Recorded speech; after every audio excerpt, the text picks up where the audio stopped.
అదే RTV app వార్తల్ని క్షణాల్లో చదివే అవకాశం ఉంటుంది. ఒక న్యూస్ పేపర్, ఒక టెలివిజన్ ఛానల్ మీ చేతుల్లో ఎప్పుడూ ఉంటాయి. సిద్దిపేట జిల్లా వ్యాప్తంగా సర్పంచ్ల పదవీకాలం ముగిసిన తర్వాత ఇప్పుడు ప్రస్తుతం స్పెషల్ ఆఫీసుల ఆధీనంలో నడుస్తుంది కాబట్టి ఈ యొక్క గ్రామ పంచాయతీలో ఉన్నటువంటి పరిస్థితులు ఎలా ఉన్నాయి దానికి సంబంధించి డిపిఓ అధికారిని సంబంధించిన దేవకి దేవి మేడం ఉన్నారు. మేడం చెప్పండి, అంటే పల్లెల్లో చూస్తున్నట్టయితే ఇప్పుడు విష జ్వరాలు కావచ్చు, సీజనల్ వ్యాధులు సంక్రమించే అవకాశం ఉంది కాబట్టి ఎటువంటి జాగ్రత్తలతో ముందుకెళ్తున్నారు మీరు? ఆర్టీవీ ప్రేక్షకులందరికీ నమస్కారం అండి. ఇక్కడ మాకు సిద్దిపేటలో శానిటేషన్ పరంగా కానీ సీజనల్ వ్యాధుల పట్ల కానీ మేమందరం కూడా జిల్లా వ్యాప్తంగా మా స్థాయిలో ఉన్న మల్టీపర్పస్ వర్కర్లు 2240 మంది మల్టీపర్పస్ వర్కర్లు ఉన్నారు. గ్రామ పంచాయతీ సెక్రటరీలు ఉన్నారు. స్పెషల్ ఆఫీసర్లు 246 మంది స్పెషల్ ఆఫీసర్లను ఏర్పాటు చేశాము.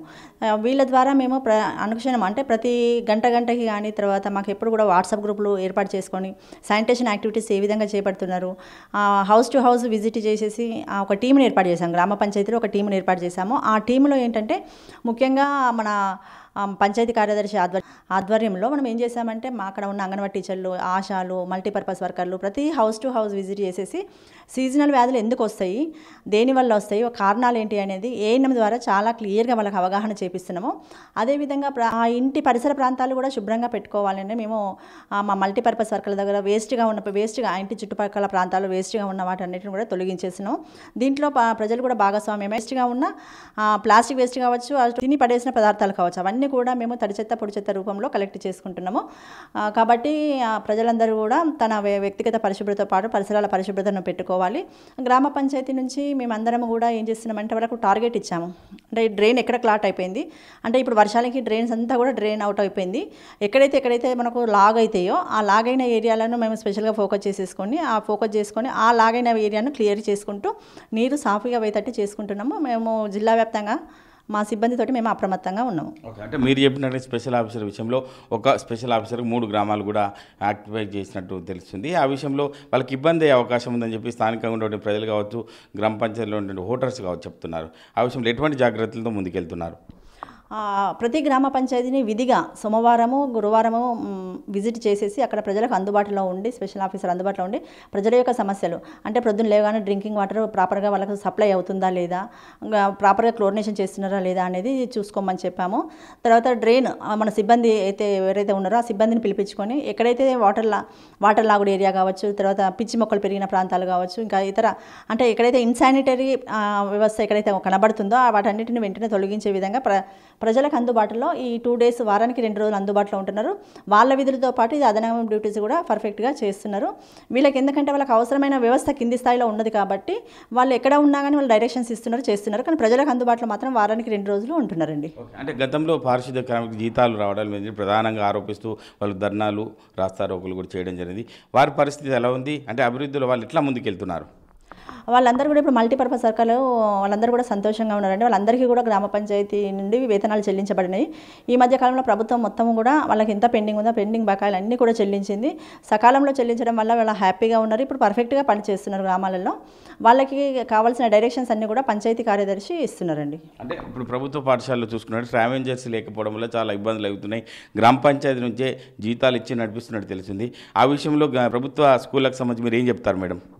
ప్రభుత్వ స్కూళ్ళలో శానిటేషన్ అనేది మేము చేస్తున్నామండి. ఆ గ్రామ పంచాయతీలో వాళ్ళకి అవసరం అంటే ప్రతి డే ఇంతకుముందు మనకు ఒక 2 మంత్స్ క్రితం వరకు కూడా మనకి ఏం చేశారంటే మన గ్రామ పంచాయతీ నుంచి డైలీ పంపించేసి శానిటేషన్ చేయించాము. ఈ మధ్య కాలంలో వాళ్ళకు కూడా స్వీపర్ని పెట్టుకోమని వాళ్ళకు గైడ్లైన్స్ వచ్చాయి.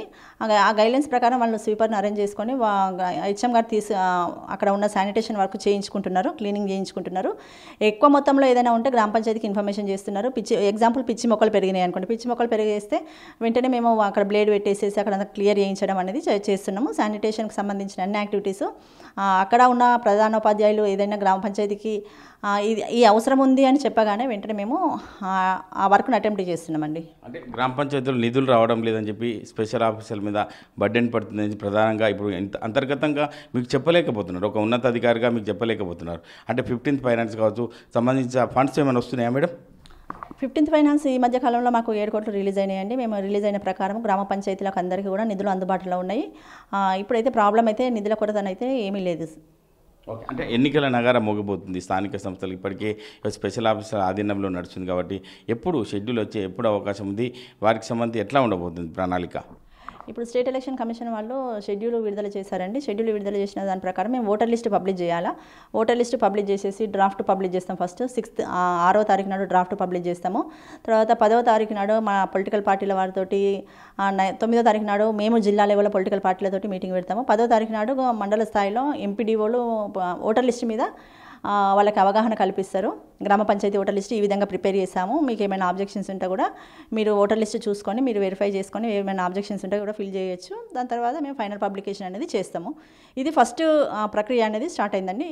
ఈ ప్రక్రియతోటి మేము ముందుకు వెళ్తున్నాము. అంటే స్థానిక సంస్థ ఎన్నికలు వస్తున్న సందర్భంగా రాబోయే రోజుల్లో అంటే రిజర్వేషన్ విధానం గతంలో ఉన్నటువంటి రిజర్వేషన్లు ఉంటాయా, మళ్ళీ ఇప్పుడు మార్చే అవకాశం ఉందా?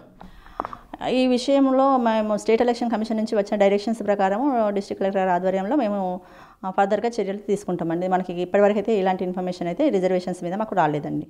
ఓకే, అంటే ఓవరాల్గా జిల్లా ప్రజలకు మీరు ఏం చెప్తారు? అంటే ఇప్పటివరకు మీరు సమీక్షలు ఉన్నతాధికారులకు మీకు సంబంధించిన అధికారులు కూడా చేయడం జరిగింది. ఏం చెప్తారు ప్రజలకు ఈ అప్రమత్తత విషయంలో? సీజనల్ వ్యాధులు ఇప్పుడు కంటిన్యూస్గా వర్షాలు పడడం వలన సీజనల్ వ్యాధులు ప్రబలే అవకాశం ఉంటుంది కాబట్టి ప్రజలందరూ అంటే గ్రామ పంచాయతీ సిబ్బందితో పాటు ప్రజలు గ్రామ పంచాయతీ సిబ్బంది మేము అన్నీ కూడా రోడ్లు కానీ మోర్లు కానీ డ్రైన్లు కానీ అవన్నీ చేస్తూ ఉంటున్నాం. ఈవినింగ్ సమయం రాగానే మనకు ఫాగింగ్ అనేది 246 గ్రామ పంచాయతీలలో ఫాగింగ్ మిషన్స్ ఉన్నాయి. 246 గ్రామ పంచాయతీలను టైఅప్ చేశాము. అంటే మనకు 499 గ్రామాలకు అంటే ఒక్కొక్క మిషన్ 2 గ్రామాలకు పోయే విధంగా టైఅప్ చేశాము. అక్కడ ప్రత్యేక అధికారి గ్రామ పంచాయతీ ప్రత్యేక అధికారి ఆ ఫాగింగ్ మిషన్ వినియోగించుకొని ఆ రోజు సాయంత్రము వీక్లీ వన్స్ అన్న మొత్తం మనము ఫాగింగ్ అనేది చేయించాలని చెప్పాము. మెలాథిన్ అనేది కూడా మనం స్ప్రే చేయించమని చెప్పాము, దోమలు ఎక్కువ నివారణ చేయకుండా. ఈ విధంగా గ్రామ పంచాయతీ యాక్టివిటీస్ చేస్తున్నాము. అయినప్పటికీ కూడా ఉదాహరణకి డెంగ్యూ వ్యాధి ఉన్నది, డెంగ్యూ వ్యాధి ప్రబలుతుంది అంటే ఖచ్చితంగా అది వ్యక్తిగత పరిశుభ్రత, పరిసరాల యొక్క పరిశుభ్రత అనేది ఇంపార్టెంట్. పరిసరాలలో ఎక్కువగా ఏంటంటే నీరు నిల్వ పెట్టుకుంటున్నారు, ప్రజలందరూ కూడా నీరు నిల్వ పెట్టుకుంటున్నారు. కంటిన్యూస్గా నీరు నిల్వ పెట్టుకోవడం వల్ల ఒక 7 రోజులు మనకు వర్షం నీరు బయట నిలుస్తున్నది అనుకోండి, ఆ వర్షం నీళ్ళల్లో ఖచ్చితంగా డెంగ్యూ దోమ అనేది పెరుగుతుంది. ఇంట్లో వాళ్ళ వస్తువులు గోళాలు కావచ్చు, డ్రమ్ములు కావచ్చు, తర్వాత కుండలు కావచ్చు, అలాంటి వాటిల్లో వాళ్ళు అటు వర్షం నీరుతో పాటు మంచి నీరు కూడా వాళ్ళు నిల్వ పెట్టుకుంటున్నారు. ఆ నిల్వ పెట్టుకున్న నీళ్ళు వారానికి ఒక్కసారి ప్రజలందరూ తొలగించుకోవాలి. తొలగించుకుంటే ఈ డెంగ్యూ నుంచి మనం బయటపడతాము. కంటిన్యూస్గా అది 7 రోజులు ఉంటే అందులో లార్వా అనేది డెవలప్ అవుతుంది, దాని ద్వారా డెంగ్యూ వచ్చే అవకాశం ఉన్నది. కాబట్టి గ్రామంలో ఎవ్రీడే అంటే ప్రతిరోజు డ్రై డే చేయాలని పంచాయతీ కార్యదర్శులకు చెప్పాము. వాళ్ళు టార్గెట్ ఓరియంటెడ్గా డైలీ ఒక 30 నుంచి 40 హౌజులు విజిట్ చేస్తున్నారు. ఈ విధంగా ఇప్పుడు 2 రౌండ్లు కంప్లీట్ అయిపోయింది జిల్లాలో. ఇప్పుడు 3వ రౌండ్ కూడా స్టార్ట్ అయిపోయింది. ఎవ్రీడే డ్రై డే అనేది చేస్తున్నారు. సీజనల్ వ్యాధుల మీద కూడా అప్రమత్తంగా ఉండాలి ప్రజలందరూ అనేది తెలియజేయడం జరిగింది. అంటే జిల్లాకు సంబంధించిన చూసుకున్నట్టయితే ప్రజలు అపోహలకు పోకుండా ఈ యొక్క ఉన్నటువంటి స్పెషల్ ఆఫీసర్లకు సానుకూలంగా ఉంటూ ముందుకెళ్ళాలి. ప్రతిరోజు డ్రై డేను ఒక 30 నుంచి 40 ఒక ఇండ్లను సందర్శించినట్లయితే ఈ యొక్క పరిశుభ్రతను పాటించే విధంగా ముందుకెళ్తామని చెప్పి స్థానిక డిపిఓ దేవకిదేవి మేడం చెప్తున్నారు. కెమెరామెన్ నెల్లూరుతో మహేష్ RTV, సిద్దిపేట జిల్లా. మరిన్ని వీడియోస్ కోసం ఛానల్ ని సబ్స్క్రైబ్ చేయండి, లేటెస్ట్ అప్డేట్స్ కోసం వాట్సాప్ ఛానల్ ని ఫాలో చేయండి అండ్ లింక్ డిస్క్రిప్షన్ లో ఉంది.